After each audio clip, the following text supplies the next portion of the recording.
Deforestation severely affects the lives and livelihood of indigenous people. For them, forest loss also means loss of livelihood and culture. Some indigenous groups retreat and leave their lands. On the other hand, some choose to stand their ground and fight for their homes, which usually cost them their lives. Human activity in the basin now results in 300 million tons of carbon being emitted to the atmosphere every year. Saving our forests does not stop with planting trees. We must build a culture of conservation.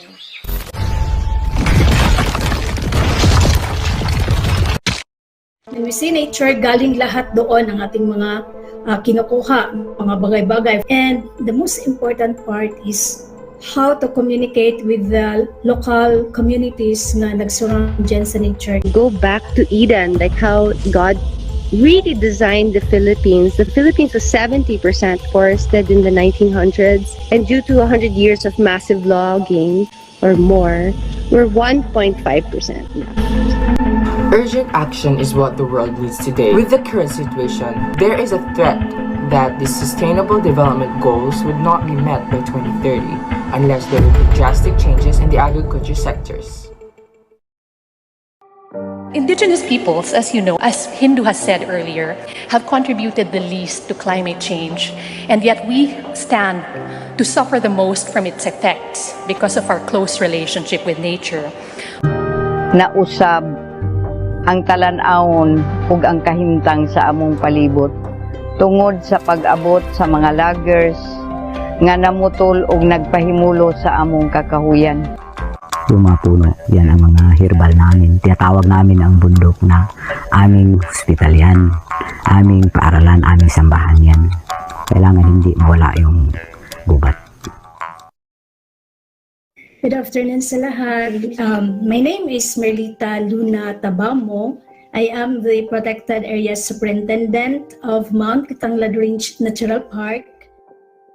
Si Bukidnon right now is, kung titingnan mo sa history, after the martial law, na-declared yung martial law, di ba, 1972, the peak yun sa deforestation sa Bukidnon.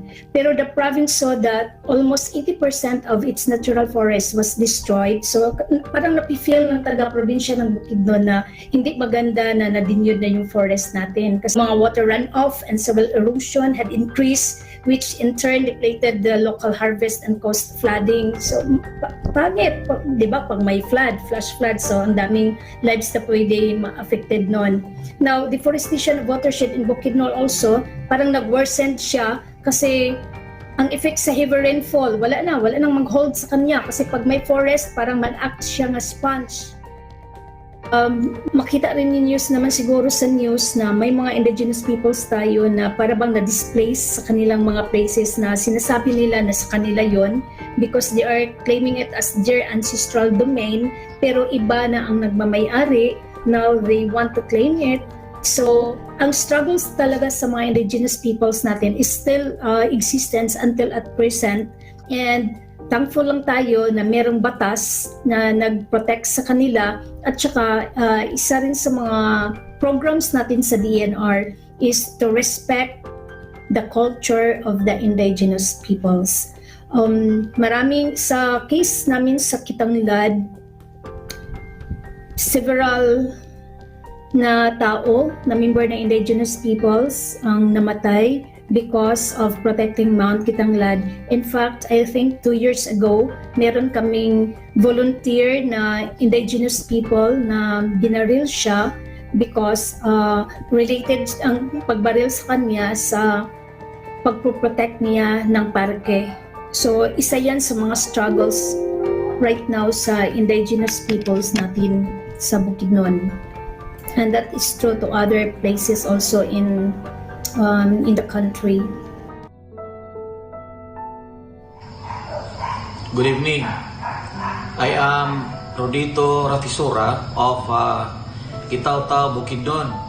I've been working with the government since 1977 with the Commission on Population, and in that year I've learned that there should be a balance of the environment and the people which live on this earth.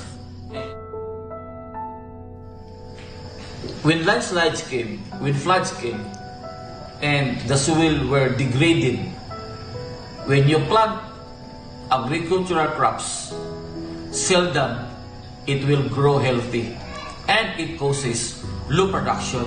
That would also cause low supply of food to the families. That would also cause poverty. That would also cause sometimes lack of money to provide for their education, to provide for their health, and even basic needs, because they could not anymore have a good harvest for them to provide for their family needs. Hi, my name is Renee Perrine. I live here in Bukidnon. I've been here for 16 years. I used to live in Manila. And my husband and I put up a foundation called Hinuluban in 2006, partnering with the indigenous people to reforest the mountain ranges of Kitanglad.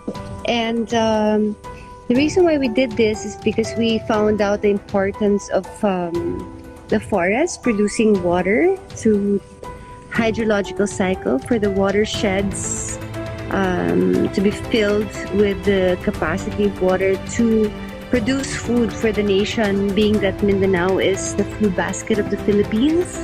So one thing led to the other as we are reforesting some areas that are either ancestral domains or deforested buffer zones or deforested primary forest areas.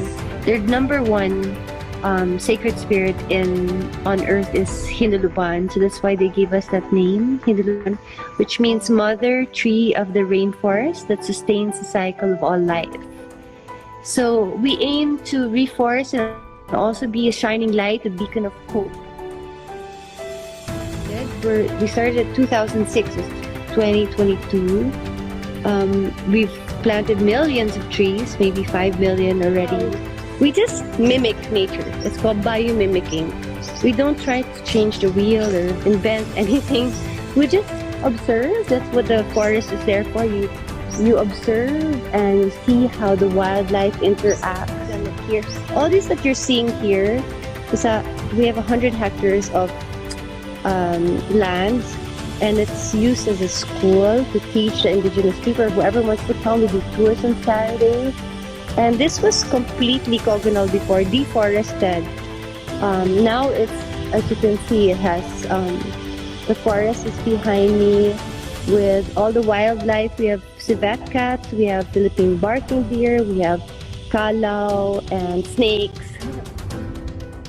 Yeah, so we have the methodology, we deal with the indigenous people.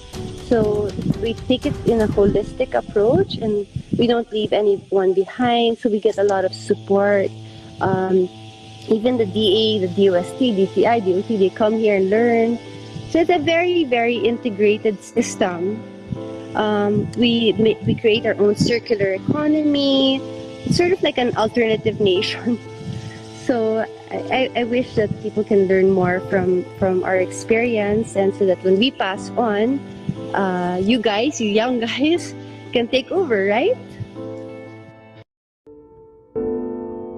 The future of the youth is at stake if the generation of today, the leaders of today, does not involve themselves in the protection of our forest land. So I'm looking towards the young, the youth, to realize that you were born in that land for a purpose. God put you there for a purpose. So you have a mission, a purpose to make sure that you can survive in that area and not destroy it further, but enhance and live in abundance. Our world needs a change. Together, let's start the change with ourselves.